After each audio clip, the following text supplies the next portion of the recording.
Time Warner Cable is pleased to be an underwriting sponsor for Carolina Week. Coming up on the April 23rd edition of Carolina Week. I'm Andrew Wooden. I'll tell you how the university plans to honor the memory of Student Body President Eve Carson at graduation. We have an inside scoop on the end of semester concert you won't want to miss. In sports, it was a semester to remember. We'll have a musical tribute to the best of Carolina athletics. Weathercaster Johnny O will tell us if we'll have to slosh our way to finals. All that and Top Gun from a vending machine. Carolina Week starts right now.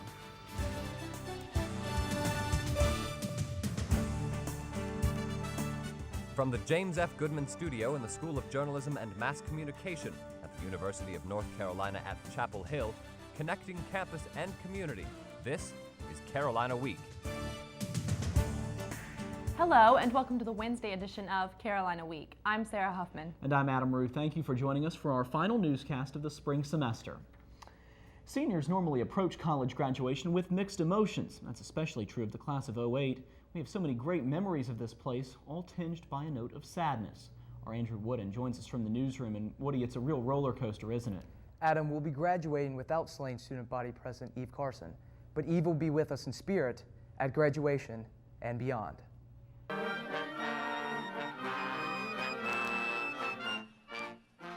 With less than 3 weeks till graduation, Chapel Hill students are still enduring the loss of friend, peer, and leader Eve Carson, making for a bittersweet senior exit for those who knew Carson and even those who didn't. Senior class president Ashley Shore says despite our coping with such a tragic loss on the brink of celebration, Eve's spirit is with us now more than ever. For those that knew Eve and knew her well and kind of knew her heart and her passions, they can take it as an exciting time because it's a really pivotal moment in our lives, and she would have taken it and ran with it and done so much. While there are those still mourning Carson's death, many seniors like Mary Stewart Dybel are doing exactly what Shores said, embracing Eve's wisdom and positive attitude while transitioning into the real world. The tragedy that occurred here on campus with Eve Carson has had a large impact on my time here, and it's taught me a lot of things about how to live my life to the fullest. And I think a great motto that's come out of a tragedy such as this is to live the Carolina way.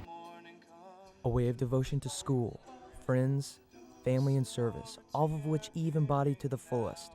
And to help commemorate Eve's memory, Shores and others will speak during graduation, as well as handing out special ribbons and stickers to honor Carson. So seniors, don't hang your heads low and let go of your heavy hearts. Embrace this momentous occasion with her spirit, the best way, Eve's way, the Carolina way. Hey babe, the sky's on fire, I'm dying, and I'm gone to Carolina in my mind. And Carson will definitely be on all of our minds. Woody, you mentioned the speakers and the stickers. Is the university planning any other commemorations? Well, student government and university administrators are working together to dedicate a plaque on the tree where students first came to grieve their loss. All right, Andrew Wooden starting us off tonight. Thank you. One of Carolina's Senior Week traditions is to climb the steps of the Moorhead-Patterson Bell Tower. Most seniors will have to say goodbye to this familiar sound. Tuesday, seniors investigated the inside of UNC's historic tower while taking pictures with their friends, writing personal notes on the bricks, and pointing out why it was their special day. There were long lines to enter the tower throughout the day. Students waited and socialized while others were moving up the winding staircases and making their way down. This senior began to prepare for the climb a few months in advance. I started a daily training regimen. I'd wake up 6 o'clock every morning, climb the stairs in my house, made sure I was in good shape for this day. Okay, maybe that's a bit extreme, but you're only a college senior once. Summertime is right around the corner and students are gearing up for vacations. But with gas prices constantly on the rise, those of you hitting the roads might find you'll have to pay a lot more just to get to your destinations. Gas prices in North Carolina have reached record high levels with a gallon of unleaded costing, get ready, $3.51 on average. That's up about 26 cents from last month. Prices at the pumps have forced many of you to alter your summer travel plans. Students nationwide have banded together hoping to change gun regulations on university campuses. Adults with concealed carry licenses are permitted to bring guns with them in most places, but bringing a gun on campus is a felony. Members of Students for Concealed Carry on Campus want to change this, and this week they're showing their solidarity by wearing empty holsters. The holster is meant to symbolize the lack of defense students have on campus in the event of a serious threat. The idea is you avoid violence whenever possible. Concealed carry is only an absolute last means resort when you're cornered, you can't get away, and it's necessary to protect your life or protect yourself from serious bodily injury. Members favor allowing students, faculty, and staff to carry concealed guns on campus. Candidates and their kids continue to concentrate on the Tar Heel State. Tuesday, students and other Duke community members packed the Public Policy Commons to hear Chelsea Clinton talk about issues ranging from health care to the Iraq War. Listeners had a chance to ask questions, pick up some autographs, and take pictures with Clinton. Duke student Pallavi Kansal thought the session was helpful in answering her questions about Hillary Clinton. Not only the regular questions that you would expect on the economy or foreign relations, but also more personal questions such as the Lewinsky scandal. Chelsea's probably feeling pretty good today following her mom's decisive victory in the Pennsylvania primary. And things seem to be tightening up in North Carolina as Hillary is cutting into Obama's lead in the polls here. Our primary is May 6th, but you don't have to wait until then to vote. Early voting in Chapel Hill will go until Saturday, May 3rd. You can cast your ballot at Carrboro Town Hall or at the Moorhead Planetarium on Franklin Street. You can also register to vote on site if necessary. In addition to the presidential primary, several local contests are on the ticket as well. County Commission candidate Mary Wolf was outside Moorhead Planetarium doing some last-minute campaigning on Monday. Well, are your parents the reason you're hooked on nicotine? Coming up, new smoking research shows our genetic makeup might have something to do with an inability to kick the habit.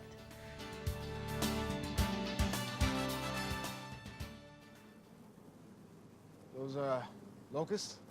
What? Those locusts? Yeah. I'm throwing rocks at some stuff, and next thing I know, locusts. Sounds like bad karma.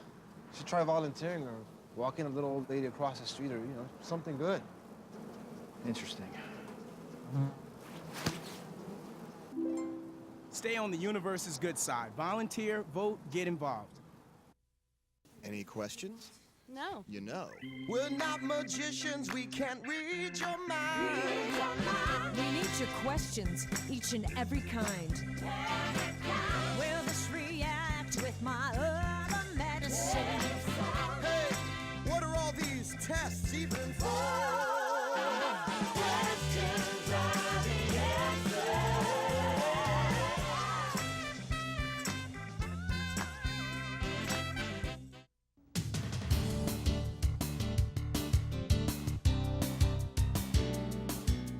New research indicates a possible connection between genes and nicotine addiction. Health reporter Christina Montserrat explains what the research means for smokers and for future lung cancer treatment. Asheville resident Annette Bousquet says she's addicted to nicotine and can't quit smoking. Right now I'm in a very stressful job and I just need it. I'm not going to lie, I just need it. Pulmonary specialist Dr. Patricia Rivera says nicotine is very addicting. Most smokers want to quit. It's very difficult to do so. And I have had smokers say, I quit drinking and I quit drugs, but I can't quit cigarettes. In a recent study, scientists found 2 genes in chromosome 15 were associated with nicotine addiction. If you have the variant. UNC Associate Professor for Genetics Helena Furberg is leading the world's largest study about the link between genes and nicotine addiction. She says the new research is very promising. These genes could be targeted for new smoking cessation treatments and possibly even chemopreventive agents in lung cancer. Rivera says with more research, scientists can develop drugs that hone in on the addiction gene. So I think it's important if you identify a group of patients that have a specific abnormality, a genetic abnormality, and then you develop drugs that are targeted at that specific abnormality, then you are developing therapies to target individual patients. I think it's absolutely wonderful, and I hope it stops a lot of young smokers from even starting, which would be wonderful. In the meantime, doctors can only counsel people to avoid smoking. In Chapel Hill, I'm Christina Montserrat, Carolina Week. Furberg says about 70% of smokers want to quit, but only 4% actually succeed. UNC students aren't the only ones studying for exams. Last night, local EMT students got the chance to put their skills to the test. This isn't an actual emergency, but a training drill to test the students' emergency response. The Orange County Rescue Squad stages the mass casualty incident drill to give students a chance to practice what they've learned. Students respond, diagnose, and transport patients while instructors watch and offer support. They get pretty excited about it. It's finally a chance for those who don't go on to volunteer, don't go on to work. This is really their only chance to actually use the skills that they learned in class. Coach says the students made a few mistakes, but overall, the drill went well. A number of student organizations have teamed up to produce SpringFest. It promises to draw a huge crowd to its headlining act, Boys to Men. Reporter Lib Curley is on South Campus to tell us more. Lib? That's right, Sarah. Large crowds of screaming fans is nothing new in the Dean Dome, which makes it the perfect place to hold SpringFest. And it's not the only concert coming to campus this Saturday. Meredith Roundtree is the publicity manager for the Loreleis, UNC's premier all-female a cappella group. She's spent the past month coming up with ways to publicize the Loreleis spring concert, which happens to be the same day as SpringFest. This year we're actually stressing most person-to-person contact, and so we've made these, they're called teasers, and so every day 2 girls stand outside Lenore, and the goal is to get all of these into students' hands. The Loreleis originally asked SpringFest coordinators if they could change the date, but organizer Veronica Mora says it's been set in stone since last summer. Basically the reason for our deciding this was in order for all the organizations to have this date in mind and not plan anything at the same time. And clearly there were other organizations that didn't know the date, but we weren't allowed to come out with our date because of contract issues at the time. Mora expects the Grammy-winning group to attract a lot of people. I'm guessing about 4,000 to 5,000 students and then about 2,000 professors, faculty. The Loreleis moved their concert to 4 in the afternoon, which should allow their audience plenty of time to head to Boys to Men at 8. Roundtree says most members of the Loreleis are okay with the change. A lot of girls in our group are also fans of Boys to Men, so it worked out great. Tickets are still available for both shows. I know Boys to Men must have been a pretty pricey act. What was the budget like for SpringFest? Student government donated $20,000 and $10,000 came from other groups. So organizers got about $30,000 for the event. Lib Curley at the Dean Dome, thank you. What better way to kick off the last week of classes than to celebrate in the style of one of America's favorite characters, Forrest Gump. Hundreds of students lined up Monday night to take part in the Forrest Gump Festival hosted by the Carolina Union Activities Board. Students enjoyed all kinds of shrimp, games of ping pong, old-fashioned glass bottles of Dr. Pepper, and of course, boxes of chocolates. The event was free for all students. Many people enjoy ice cream when the weather is nice outside, but Sunday participants in the Maple View Challenge took enjoying the tasty treat to a new level. Nourish International sponsored the event that challenged people to run from campus to the Maple View ice cream shop in Carborough, eat a pint, and then run back. More than 250 runners of all ages and in all sorts of costumes stepped up for the challenge. Nourish International co-chair Amy Zapersky hopes the new fundraiser will become a tradition. We really like to get a number of people around campus out from different campus groups, and I think that this event attracted a lot of different people that we haven't gotten out before, so it was really exciting for us. The organization was able to raise nearly $4,000 to fight world hunger, and all the participants enjoyed a sweet afternoon. Earth Day is an important reminder that we all need to protect the planet. Tuesday, Duke invited a nearby farmer to sell locally grown produce on campus. They also brought in a couple of car dealers to feature vehicles using E85, a fuel mixture containing up to 85% ethanol. The mixture is considered to be a possible alternative to regular gasoline. Americans celebrate Earth Day each year on April 22nd to draw attention to the importance of preserving the environment. And we're joined now by weathercaster Johnny O. Well, Johnny, I thought I saw a little bit of sunshine out there today. We did, but the question is, will we see damp and dreary conditions for finals week? I'll let you know in our forecast coming up.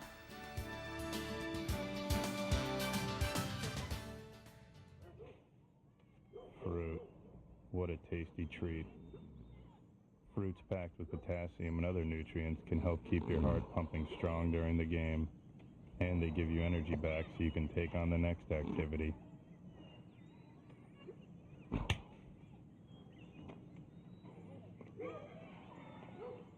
Can your food do that? Run, throw, think, eat better. Find out more at smallstep.gov.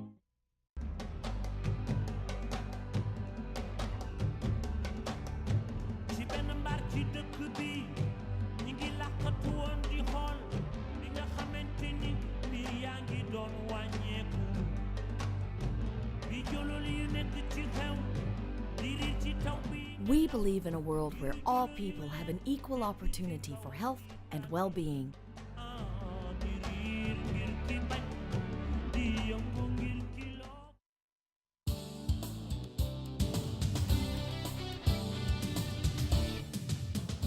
Welcome back to Carolina Week. I'm Jonathan O. Hope you're having a good day wherever you are. We're taking a look at our weather headlines, and we're starting to clear out. As Sarah Huffman mentioned earlier, we're starting to see those sunny skies moving to the area. We're also starting to see those nice conditions arrive for tomorrow and Friday. I'll tell you about that in just a bit. And that's going to set us up for a great last day of classes coming up on Friday. We saw some drizzle earlier today as we take a look at the Carolina satellite radar. Some drizzle around Durham, Raleigh, and Greensboro, and that's starting to dissipate now. And the reason why we had that linger around is because of a low pressure system that is off the coast of the Carolinas.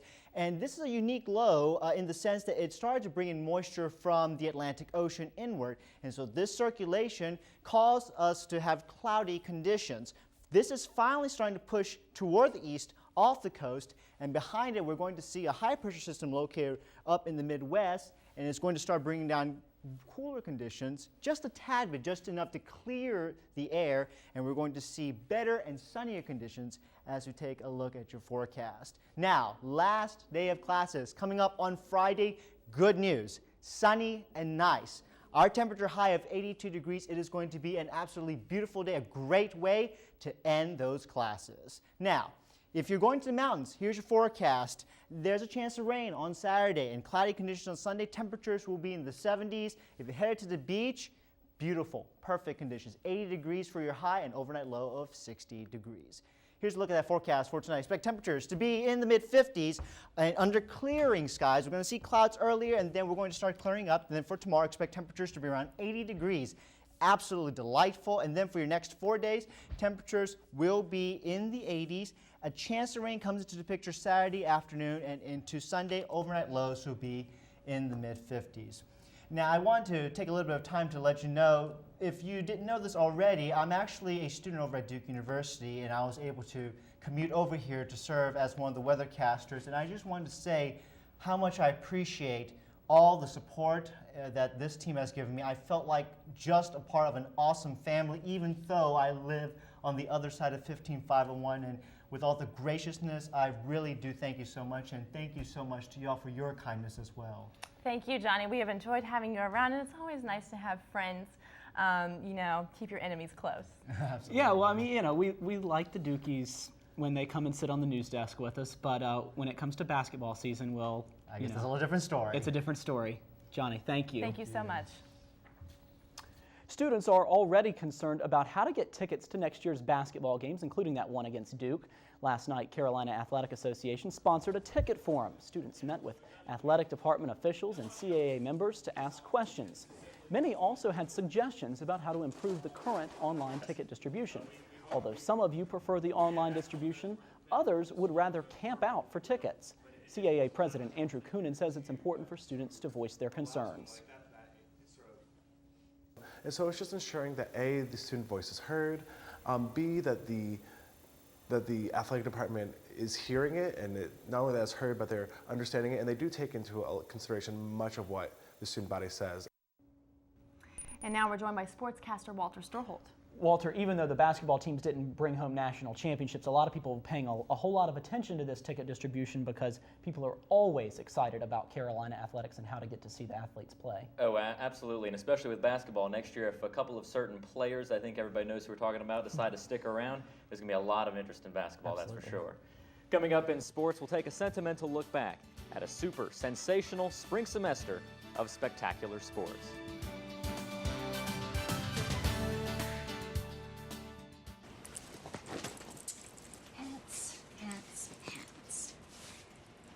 I am folding the pants.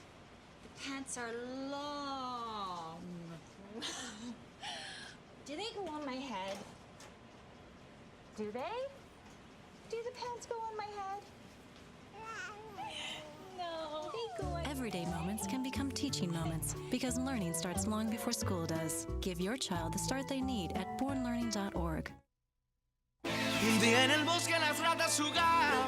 Fósforos que no es muy bueno. Escucha Smokey antes de tratar. Solo tú. No juegues con fósforos, no juegues con fuego. Fuego. No hay nada para tu pobre conejo asustado. A un pobre ratón sin casa en que vivir. Si un hermoso bosque es lo que deseas, no juegues con fósforos, no juegues con fuego. Solo tú puedes prevenir los fuegos en áreas naturales. ¡Fuego!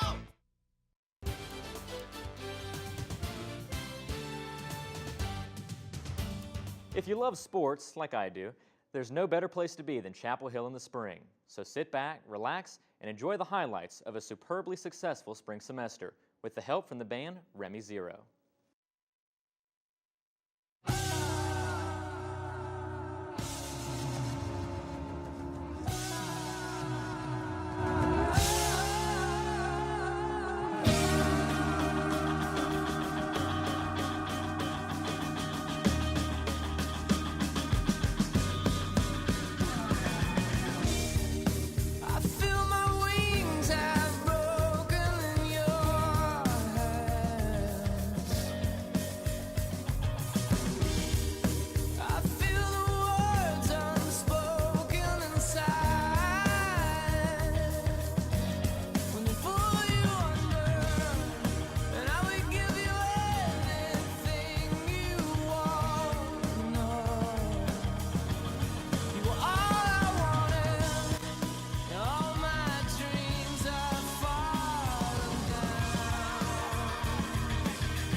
lot of fun watching those videos, a lot of good sports memories from this season. And the good news is that it's not all said and done. Spring sports are still in action. Baseball looking for another College World Series appearance, and softball team doing great this year as well.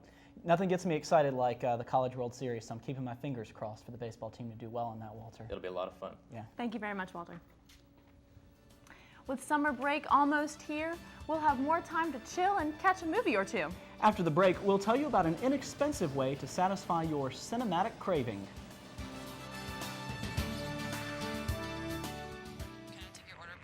Yeah. Hi, could I get a number 2 with a lemonade, please? Could you make that a number 5 and make it a chocolate shake? Number 5 with a chocolate shake. What are you doing? I'm ordering for you. No, actually, I'd like a number 2 with a chocolate shake. With a lemonade, actually. Sir, could you please stop that? I just wanted to order a number 5 with a chocolate shake. I'd really like you All to right, stop lady. that. I'd like you to stop it. No. If you have a story idea, contact Carolina Week at 843-8292. You can also visit us online at carolinaweek.org. If you have questions about this program, write Carolina Week at Campus Box 3365, UNCCH, Chapel Hill, North Carolina 27599. Renting a movie usually involves making a drive to a video store, and that can be time-consuming. But renting a movie while you shop for groceries? Sam Johnson has more about how you can browse for veggies and videos at the same time. Meet Redbox, the movie rental system of the future. It looks like a regular vending machine, but it's definitely not soda that comes out of this baby. The boxes hold a variety of inexpensive new movie releases. Yeah, I really like Redbox. It's convenient and it's like close when you're going to get groceries, and it's cheap. You can't beat $1, so that's why I like it better than a video store in that way. Yep, it's only $1 to rent a movie for each day. All you have to do is scan your debit or credit card, browse through your movie choices, make a selection, and you have your movie in a matter of seconds. Because all we really want to do is get home, prop our feet up, grab our bag of oversized popcorn, and watch the movie. It all sounds great, but will these cheap prices and a convenient location put Chapel Hill movie rental stores like Vizart out of business? Movie stores are really affected by things like Netflix and Redbox, but we offer a much wider selection, and I think that's the point. Plus, in Carrboro, there's a huge movement to support local businesses. So will movie renters stay loyal to their local video rental stores or opt for the Redbox? Heather Hall says she prefers things old-fashioned. It's kind of convenient because, you can go and just grab a movie while you're getting your groceries, but sometimes I'll really want a certain movie and they won't have it. So I guess overall I prefer the video store. The selection issue seems to be a main concern, so if the people who stock Redboxes address that, the boxes could become a major competitor to other methods of movie distribution. In Chapel Hill, I'm Sam Johnson, Carolina Week. And now we're joined by all of our fellow graduating Carolina Week seniors. We love you all, and we're going to miss you all, and we wish you all the best. And thank you, and I love you, and I'm definitely going to miss you. I love you too. Thanks, guys. Thanks. That does it for this edition of Carolina Week. Thank you so much for watching. Have a great summer. Good night.